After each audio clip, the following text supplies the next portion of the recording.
India को समझने के लिए आपको बिहार की मिट्टी की फुसफुसाहट सुननी होगी। यह जमीन इंडिया के इतिहास की आत्मा है, एक स्टेज जहां बड़े बड़े एम्पायर्स, गहरी फिलॉसफीज और क्रांतियां हुई जिन्होंने सब कॉन्टिनेंट को शेप किया। मौर्य एम्पायर के उदय से लेकर बुद्धिज्म और जैनिज्म के जन्म तक बिहार पॉलिटिकल और स्पिरिचुअल इनोवेशन का एक क्रूसिबल रहा है। यहाँ वैशाली में दुनिया का पहला गणराज्य और नालंदा और विक्रमशिला की लेजेंडरी यूनिवर्सिटीज फली फूली। यहाँ जन्मे विचार, गवर्नेंस, धर्म और यूनिवर्सल नॉलेज के बाहर फैले और सदियों तक इंडिया को शेप देते रहे। यह जर्नी आपको अशोक के शासन से लेकर गांधी के चंपारण सत्याग्रह तक ले जाएगी, यह दिखाते हुए कि बिहार की रेजिलियंस और ह्यूमैनिटी की भावना आज भी कैसे इंस्पायर करती है। बिहार की कहानी सिर्फ हिस्ट्री नहीं है, यह इंडिया की धड़कन है। इंडिया के यूनाइट होने से पहले बिहार पावरफुल किंगडम्स का एक टेपेस्ट्री था, जहां हर राज्य की अपनी अलग पहचान, संस्कृति और शासन प्रणाली थी। इन राज्यों के बीच लगातार संघर्ष और गठबंधन चलते रहते थे, जिससे बिहार का इतिहास बेहद डायनामिक और रंगीन बन गया। इन्हीं में से मगध सबसे इन्फ्लुएंशियल बनकर उभरा, जिसने अपने समय की राजनीति और संस्कृति को गहराई से प्रभावित किया। मगध के रूलर्स जैसे बिंबिसार और अजातशत्रु ने एक मिलिट्री और इकोनॉमिक पावर हाउस बनाया, जिससे पाटलिपुत्र प्राचीन भारत का नर्व सेंटर बन गया। यहां से न सिर्फ प्रशासन चलता था, बल्कि कला, शिक्षा और व्यापार भी फलते फूलते थे। लेकिन बिहार डेमोक्रेसी का जन्म स्थान भी था। वैशाली के लिच्छवी वंश ने दुनिया के पहले गणराज्यों में से एक की स्थापना की, जहां फैसले राजाओं द्वारा नहीं बल्कि असेंबली द्वारा लिए जाते थे। यहां नागरिकों की भागीदारी और सामूहिक निर्णय प्रक्रिया ने एक नई सोच को जन्म दिया। कलेक्टिव गवर्नेंस की यह भावना आज भी इंडिया की डेमोक्रेसी में गूंजती है और वैशाली की मिसाल आज भी भारतीय संविधान में झलकती है। इस डायनामिक एरा में बिहार स्पिरिचुअल अवेकनिंग का पालना बन गया। यहाँ की शांत वादियों और नदियों के किनारे गहरे चिंतन और साधना के केंद्र बन गए। सिद्धार्थ गौतम को बोध गया में एनलाइटनमेंट मिला, जिससे बुद्धिज्म की स्थापना हुई और उनकी शिक्षाओं ने करुणा, अहिंसा और आत्मज्ञान का संदेश पूरी दुनिया में फैलाया। जबकि महावीर की अहिंसा और सत्य की शिक्षाओं ने जैनिज्म की स्थापना की। उनकी साधना और उपदेशों ने लाखों लोगों को जीवन का नया दृष्टिकोण दिया। बिहार की मिट्टी ने मानवता के सबसे गहरे सवालों के जवाब दिए, जिससे यह शांति और एनलाइटनमेंट के लिए एक ग्लोबल सेंटर बन गया। आज भी यहाँ लाखों श्रद्धालु और जिज्ञासु आते हैं, आत्मिक शांति और ज्ञान की तलाश में। बुद्ध और महावीर की विरासत ने बिहार को अहिंसा और स्पिरिचुअल क्वेस्ट का एक बीकन बना दिया, जहां से मानवता को नई दिशा और प्रेरणा मिली।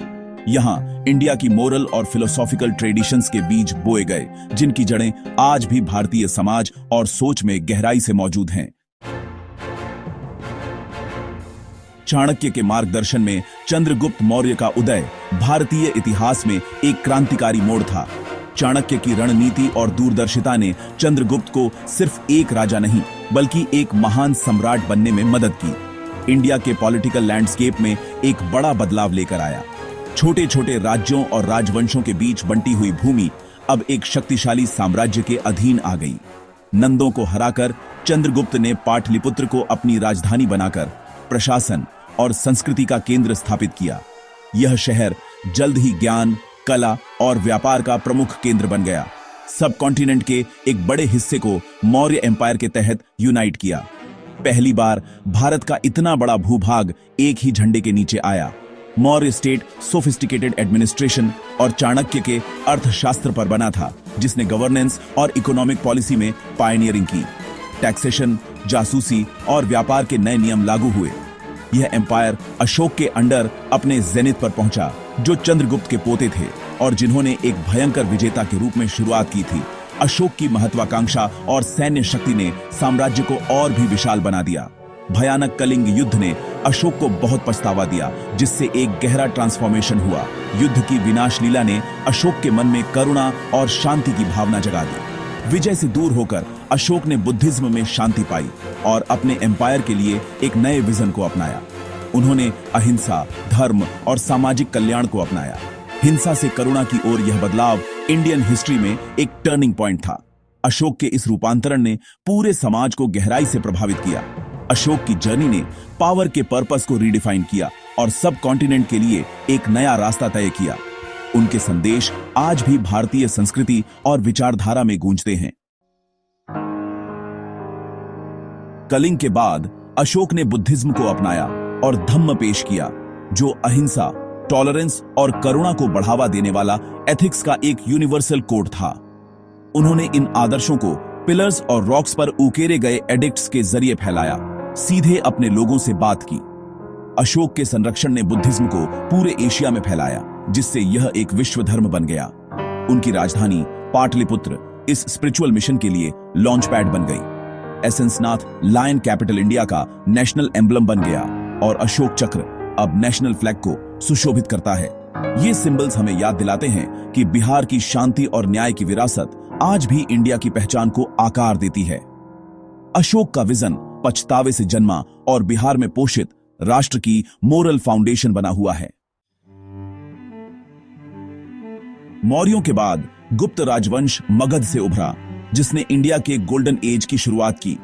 चंद्रगुप्त वाई और समुद्रगुप्त जैसे रूलर्स के अंडर गुप्तों ने साइंस, मैथमेटिक्स, आर्ट और लिटरेचर में रेनेसां को बढ़ावा दिया। आर्यभट्ट ने पाटलिपुत्र में काम करते हुए शून्य का परिचय दिया और मैथमेटिक्स और एस्ट्रोनॉमी में क्रांति लाई। गुप्तों ने नालंदा यूनिवर्सिटी को सपोर्ट किया, जो दुनिया की पहली महान रेजिडेंशियल यूनिवर्सिटी थी, जिसने पूरे एशिया से स्कॉलर्स को आकर्षित किया। नालंदा के विशाल करिकुलम और लाइब्रेरी ने बिहार को ग्लोबल नॉलेज का एक बीकन बना दिया। इस एरा की साइंस, लिटरेचर और टेक्नोलॉजी में उपलब्धियों ने सदियों तक सराहे जाने वाले स्टैंडर्ड्स तय किए। दिल्ली का आयरन पिलर और कालिदास के काम इस युग की ब्रिलियंस को दर्शाते हैं। बिहार की विरासत एक जीनियस और इनोवेशन की भूमि के रूप में मजबूती से स्थापित हुई। 16वीं सदी में बिहार ने शेरशाह सूरी को जन्म दिया, एक विजनरी जिसने थोड़े समय के लिए नॉर्थ इंडिया पर शासन किया। एक मामूली शुरुआत से उठकर उन्होंने मुगलों को हराया और सूरी एम्पायर की स्थापना की। शेरशाह ने रुपया पेश किया, करेंसी को स्टैंडर्डाइज्ड किया और लैंड रेवेन्यू में सुधार किया, जिससे एक फेयर और एफिशिएंट एडमिनिस्ट्रेशन बना। उन्होंने ग्रैंड ट्रंक रोड बनवाई, जिसने सब कॉन्टिनेंट को जोड़ा और ट्रेड को बढ़ावा दिया। रोड के किनारे इन, कुएं और पेड़ पौधे ने यात्रा को सुरक्षित बनाया और उनके एम्पायर को यूनाइट किया। उनके एडमिनिस्ट्रेटिव रिफॉर्म्स अकबर सहित फ्यूचर रूलर्स के लिए एक ब्लूप्रिंट बन गए। सायसनसाम में शेरशाह का मकबरा उनकी विरासत का प्रमाण है। उनके छोटे से शासन ने साबित किया कि बिहार की लीडरशिप और इनोवेशन की भावना कायम है। 1857 के विद्रोह के दौरान बिहार ब्रिटिश शासन के खिलाफ भयंकर रेजिस्टेंस का केंद्र बन गया। बाबू कुंवर सिंह लगभग 80 साल के ने बेमिसाल साहस और टैक्टिकल ब्रिलियंस के साथ विद्रोह का नेतृत्व किया। उन्होंने आरा पर कब्जा किया, हजारों लोगों को इंस्पायर किया और नॉर्थ इंडिया के अन्य लीडर्स के साथ लड़े। घायल होने के बाद भी वे अपनी मृत्यु से पहले ब्रिटिशों को हराने के लिए वापस लौटे। हालांकि विद्रोह को दबा दिया गया, लेकिन इसने बिहार में स्वतंत्रता की भावना को जगाया। कुंवर सिंह की विरासत लोकगीतों और फ्यूचर फ्रीडम फाइटर्स के दिलों में जिंदा है। बिहार की अवहेलना इंडिया के स्वतंत्रता संग्राम के लिए एक बीकन बन गई। 1917 में जब ब्रिटिश हुकूमत के अत्याचार से परेशान इंडिगो किसानों की पुकार गूंज रही थी, गांधी बिहार के चंपारण पहुंचे। यह गांधी का भारत में पहला बड़ा जनांदोलन था, जिसमें उन्होंने किसानों के दर्द को नजदीक से समझा और उनके साथ खड़े हुए। चंपारण की मिट्टी पर गांधी का आगमन भारतीय स्वतंत्रता संग्राम के इतिहास में एक निर्णायक मोड़ था। गांधी ने ब्रिटिश अधिकारियों के आदेशों को मानने से इनकार कर दिया और किसानों के अधिकारों के लिए डटे रहे। उनकी इस जांच और जाने से इनकार ने इंडियन सॉइल पर सत्याग्रह, नॉन वायलेंट रेजिस्टेंस की शुरुआत को चिह्नित किया। यह पहली बार था जब अहिंसा को एक शक्तिशाली हथियार के रूप में आजमाया गया। गांधी के प्रयासों को राजेंद्र प्रसाद जैसे समर्पित लीडर्स का समर्थन मिला। इन नेताओं ने किसानों के साथ मिलकर ब्रिटिशों के शोषणकारी तीन कठिया सिस्टम के खिलाफ आवाज उठाई। आखिरकार ब्रिटिश सरकार को झुकना पड़ा और इस अन्यायपूर्ण व्यवस्था को खत्म करना पड़ा, जिससे किसानों को राहत मिली। चंपारण की जीत ने न सिर्फ किसानों को न्याय दिलाया, बल्कि अहिंसा की शक्ति को भी पूरे देश के सामने साबित किया। गांधी अब सिर्फ एक नेता नहीं, बल्कि पूरे भारत के लिए आशा की किरण बन गए। इस आंदोलन ने उन्हें एक नेशनल लीडर में बदल दिया। बिहार स्वतंत्रता संग्राम में सबसे आगे रहा, जिसने राजेंद्र प्रसाद, जो आगे चलकर इंडिया के पहले प्रेसिडेंट बने, और जयप्रकाश नारायण, डेमोक्रेसी के चैंपियन, जैसे महान लीडर्स को जन्म दिया। इन नेताओं ने देश भर में आजादी की अलख जगाई। उनके योगदान ने न्याय और स्वतंत्रता के प्रति बिहार की अटूट प्रतिबद्धता को उजागर किया। इन आंदोलनों ने लोगों में एकता, साहस और बदलाव की भावना को मजबूत किया।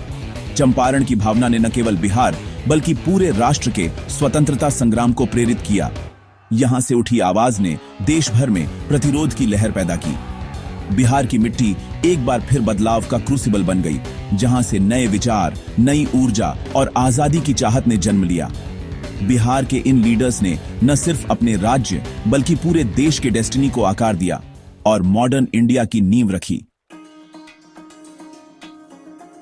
बिहार का इतिहास इंडिया की पहचान का सार है, जहां एम्पायर्स उठे, एनलाइटनमेंट का उदय हुआ और स्वतंत्रता घड़ी गई।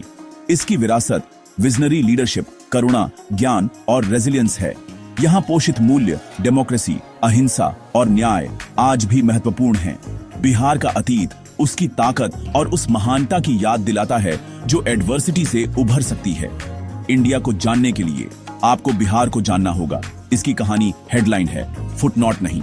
पाटलिपुत्र, बोधगया और चंपारण की गूंज राष्ट्र के ताने बाने में बुनी हुई है।